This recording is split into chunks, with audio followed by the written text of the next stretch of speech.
In this lesson, we're going to create the seals for our windows. Alright, so we want to create the rubber seals for the windows. And so I'm going to go to Editable Poly, and I'm going to select this edge right here all the way around. And actually, you know what? Let's do this instead. Let's actually select this individually all the way around, because it's going to go all the way around that entire body piece, and I don't want that. So then I'm going to select from here to here, and I'm going to take this edge, and what I'm going to do is I'm going to create a shape from this. Now I'll have to kind of piece it back together a little bit, but it'll work just fine. Let's go ahead and create a shape from selection. Let's make sure that it's set to linear, and then turn off edge mode, and let's select that line again. It'll be kind of hard to select. You can see it there. There we go. So there's our shape. If you want, you can go ahead and go to Hierarchy, Effect Pivot Only, Center to Object, and then you can move it away from that a little bit, just so it's easier to work with. Now what I'm going to do is I'm going to actually select all of these vertices right here at this point, and I'm going to use Fuse. That will bring them all together in one point, and then I'm going to weld it so that way it brings it and makes it a single point. I'm going to do the same thing here, Fuse, and then weld. So now I should have one continuous line on this. I'm going to take some of these points in here, and I'm just going to delete them. So I'll just do like every other one, and just delete that out. It's going to make it a lot easier on us. Okay, so we should have something that looks kind of like this. With this spline selected here, what I want to do now is I want to go ahead and go to Rendering, and let's say Enable in Viewport. Let's set this to rectangular, and let's set our length to, let's say, 1, and then our width on that we'll set to, actually let's set our width to 1, and then our length to 0.5. Okay, so it'll give us something that looks kind of like this, and then I'm just going to push that right back up against my window, and you'll see for the most part it works pretty well, except for right down here on that corner. It does not like that really sharp corner there on the edge. So what I'm going to do now is I'm going to go ahead and go to vertex mode. I'm going to select that vertex here at the bottom edge, and I'm going to use the fillet tool, and what fillet will do is split that into two vertices. So as I drag that fillet up there, oops, it doesn't seem to like that very much, and it's because it's not actually together. Let's fuse that and then weld. There we go. Now it's working. And I'm still going to go ahead and fillet that so it splits it. Kind of gives us this little curve. And we could do that right up here as well. Gives us a little bit of curve there. And then even right here. Okay, so nice little shapes there. Now on the interpolation for this, I'm going to draw that down because I feel like I have just too many segments in this case. So let's go ahead and drop that down. Let's do 1. So that just brings us to a lower resolution. This is going to be a lot easier to work with. Now I like where this is at.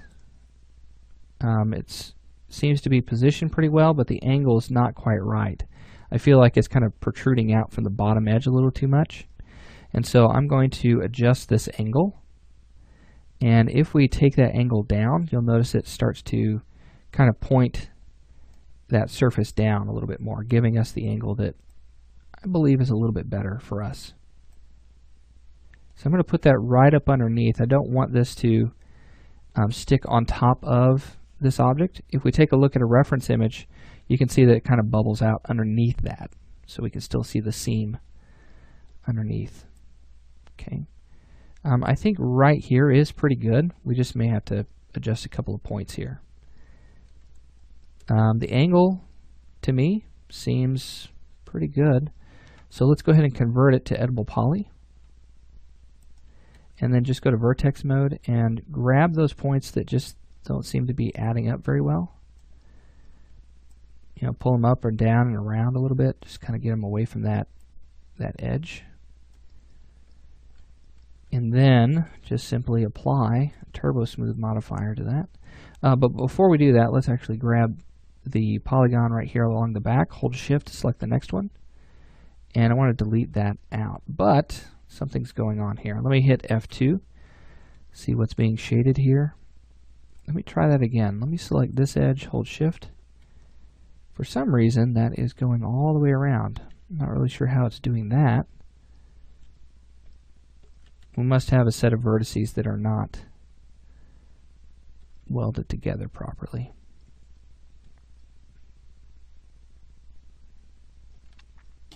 Well, I'll tell you what, I'll do this. Let's select this edge, and let's just go around it polygon by polygon. There it is right there.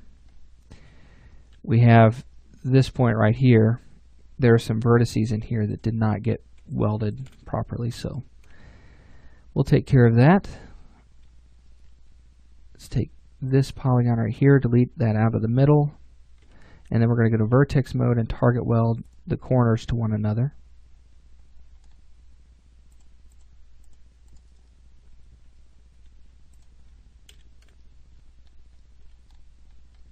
Let me isolate that really quickly. And I apologize, the viewport is really starting to go crazy. So there we go. Okay, so now that's together. Now we should be able to just go to polygon mode and select it just like that. Delete the back sides of that. We really don't need those. And so now all I really need to do is add a turbo smooth modifier to it. Turn on isoline display, and then let's turn that off and take a look at our seal here. We may have to come in and just do a little bit of tweaking with some of our polygons. Make sure you show end result. And just kind of pull these around a little bit, put them in the right position, and get that to look its best. Now here at the corner, it doesn't really matter if that is kind of showing that corner or anything, because we're going to actually cover it up anyway with the mirror. So I'm going to pull it right here, and I'll just take these endpoints and I'll pull those down as far as I can, and it'll kind of cover that up. Alright, so everything else is looking pretty good. I do want to come in just a little bit and kind of move these points around.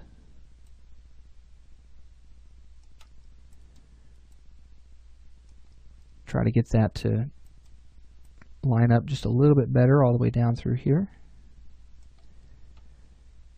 And there we go.